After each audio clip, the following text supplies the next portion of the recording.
Sa halagang 170 nga guys, meron ka ng pang-ulam.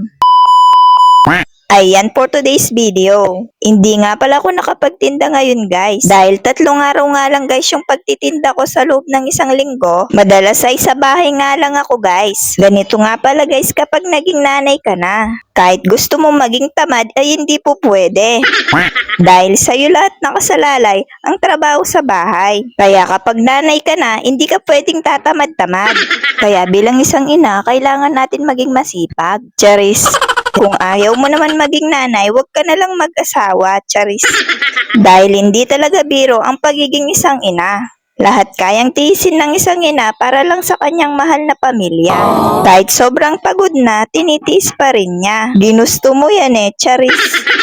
Pero masaya pa rin naman ang buhay ng isang ina. Makita niya lang masaya yung mga anak niya, masaya na rin siya. Nakakawala din naman kasi ng pagod kapag nakita mo na yung mga anak mo. Pagkatapos ko nga maglinis guys, ay nagingi muna ako ng dahon ng saging. Pumunta muna nga pala ako kila tita para doon ako makapagingi ng dahon ng saging. Malapit nga lang naman yung bahay nila sa amin. Umingi na nga lang din ako ng dahon ng sampalok. Sakto sa iluluto kong ulam mamaya. Ayan at ako na nga lang guys ang kumuha ng dahon ng sampalok. Natira pa nga ako dyan guys dahil hawak ko yung cellphone ko. Abang nangunguha nga ako guys ng dahon ng sampalok. Muntik pa nga akong mahulog guys, buti na lang at hindi ako nahulog, charis. Ang hirap talaga pag walang taga-video. Wala pa kasi akong pampasahod guys sa taga-video. Nuko charis.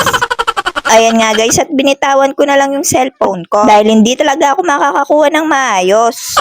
Ayan na nga guys at natapos din akong kumuha ng dahon ng sampalok. Nakapaghingi na nga rin pala ako ng dahon ng saging kay tita. Pauwi na nga ako dyan guys at pagka-uwi ko nga sa bahay guys ay nagsaing na nga rin ako. Inugasan ko na nga muna guys yung mga dahon ng saging. At ayan na nga guys sinimulan ko na nga magsaing. Masarap nga pala talaga guys kapag merong dahon ng saging yung sinaing. Ayan at pagkatapos ko nga magsaing guys, inasikaso ko na nga yung lulutuin kong ulam. Ito nga pala yung nabili kong ulam guys sa halagang 170 pesos ay may pang-ulam na tayo. Kapag nanay ka na nga naman, kailangan talaga budget na budget yung pera natin. Dahil nga guys, sa kulang yung budget ko, yan muna ang aking nakayanan sa ngayon. Bawi na nga lang tayo next soon. Charis, nuko ne. Inasikaso ko na nga din pala guys yung nakuha kong dahon ng sampalok kanina. Yung muntik ko nang ikinahulog kanina, charis. Isa din kasi yan guys sa nagpapasarap sa sinampalukang manok. Ayan at pagkatapos ko nga dyan guys ay tinignan ko naman yung sinaing ko. Luto na nga pala ito guys, buti na lang ay hindi nadulok. Pagkatapos ko nga dyan guys ay inugasan ko naman yung nabili kong manok kanina. Una ko nga palang pinambanlaw yung pinambanlaw ko kanina sa bigas. Nawala nga yung pagkamadulas ng manok guys at medyo hindi na siya malansa. At pagkatapos nga guys ay binanlawan ko na rin siya ng normal na tubig. At pagkatapos ko nga dyan guys ay naghiwa na rin ako ng bawang at sibuyas. Inugasan ko na nga rin pala guys yung mga sangkap na gagamitin ko para mamaya. At muntik ko na nga palang makalimutan lagyan ng luya guys. Talagang pag tumatanda ka na nga naman nagiging makalimutin na.